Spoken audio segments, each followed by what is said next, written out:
Elektrik və ya da hibrid maşınlar kişi sağlamlığına təsir edirmi? Onun haqqında danışaq. Azərbaycanda hər ay baxsaq biz artıq elektromaşınlar və yaxud da hibrid maşınlar görürük və ortalıqda bir şayiə gəzir ki, bu kişi sağlamlığını ciddi miqdarda təhdid eləyir.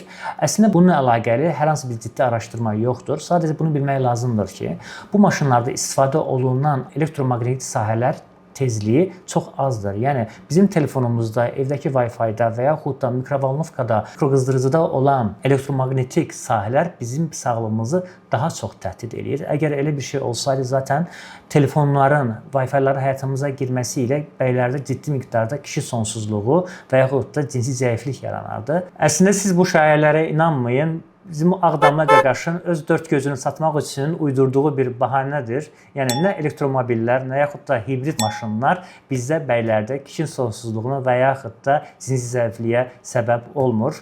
Bunu hibrid maşın sürən birisi olaraq da təsdiqləyə bilərəm. Həmçinin bu videonu elektrik və yaxud da hibrid maşını olan dostlarınıza rahatlıqla göndərə bilərsiniz.